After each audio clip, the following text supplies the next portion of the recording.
ആവേശത്തിലാഴ്ത്തിക്കൊണ്ട് ഇതാ കുടമാറ്റം ആരംഭിച്ചിരിക്കുകയാണ് തേക്കിൻകാട് മൈതാനിയിൽ വടക്കുന്നാഥന്റെ തിരുസന്നിധിയിൽ വടക്കുന്നാഥന്റെ തെക്കേ ഗോപുരനടയിൽ തിരുവമ്പാടിയും പാറമേക്കാവും മുഖാമുഖം മണിനിരന്നുകൊണ്ടതാ കുടമാറ്റം. ആദ്യ കുടകൾ ആദ്യം തന്നെ മയിൽപ്പീലി വർണ്ണത്തിലുള്ള കുടകളാണ് തിരുവമ്പാടി വിഭാഗം. വെള്ളി അലുക്കുകൾ തൂക്കിയ മയിൽപ്പീലി വർണ്ണത്തിലുള്ള കുടകളാണ് തിരുവമ്പാടി വിഭാഗം ഉയർത്തിയത്. തിടമ്പേറ്റിയ ആനയുടെ നടുവിൽ പച്ച കുട പൊക്കിക്കൊണ്ട് സ്വർണ്ണാലുക്കുകളുള്ള ചുവപ്പ് കുടകളാണ് പാറമേക്കാവ് മറുപടി നൽകിയിരിക്കുന്നത്. ഇനി അടുത്തതെന്താണ് വിസ്മയം ഒളിപ്പിച്ചു വെച്ചിട്ടുള്ളത്, ഏത് കുടകളിലാണ് വിസ്മയം ഒളിപ്പിച്ചു വെച്ചിട്ടുള്ളത് എന്നറിയാനുള്ള ആവേശത്തിൽ തന്നെയാണ് പൂരപ്രേമികൾ. കാരണം 15 മിനിറ്റ് മാത്രമേ ഉള്ളൂ ഇത്തവണത്തെ തൃശ്ശൂർ പൂരത്തിൻ്റെ ഭാഗമായുള്ള കുടമാറ്റ ചടങ്ങെന്ന് പറയും. ഇതാ അടുത്ത കുട ഉയർത്തുകയായി തിരുവമ്പാടി വിഭാഗം. ഓറഞ്ച് കളർ നിറത്തിലുള്ള സ്വർണ്ണാലുക്കുകളോട് കൂടിയ സിംഗിൾ കുടയാണ് ഇത്തവണ നടുവിൽ തിടമ്പേറ്റി ആനയ്ക്ക് മുകളിൽ ഉയർത്തുന്നത്. വെള്ളി അലുക്കുകളോടുകൂടിയ മഞ്ഞക്കുടയാണ്. അതിനെന്താണ് പാറമേക്കാവിൻ്റെ മറുപടി എന്നാണ് ഇനി അറിയാനുള്ളത്.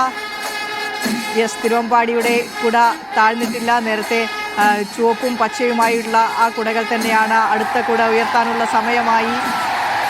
വെള്ളക്കുടകളാണ് ഇത്തവണ. ഇതാ കുഞ്ഞു വെള്ളക്കുടയാണ് തിരുവമ്പാടി മറുപടിയായി നൽകിയിരിക്കുന്നത്. സ്വർണ്ണാലുക്കുകളോട് കൂടിയ വെള്ളക്കുടയാണ് തിരുവമ്പാടിയുടെ മറുപടി. ഏതായാലും ഇത്തവണ സിംഗിൾ കുടകളാണ്, ഒറ്റത്തട്ടുള്ള കുടകളാണ് ഇത്തവണ ഉയർന്നു കണ്ടിട്ടുള്ളത്, ഇതുവരെയും ഉയർന്നു കണ്ടിട്ടുള്ളത്.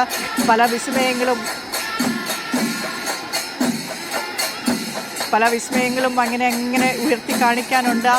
15 മിനിറ്റ് മാത്രമേ ഉള്ളൂ. അപ്പോൾ ആ 15 മിനിറ്റിനുള്ളിൽ ഈ സസ്പെൻസുകളൊക്കെ കാണിക്കേണ്ടതുണ്ട് ആരാധകരെ, പൂരപ്രേമികളെ. അപ്പം നമുക്ക് ആ കാഴ്ചകൾ കാണാം.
പലവർണ്ണക്കുടകൾ അങ്ങനെ ഉയർന്നു പോകുകയാണ്. ഇതാ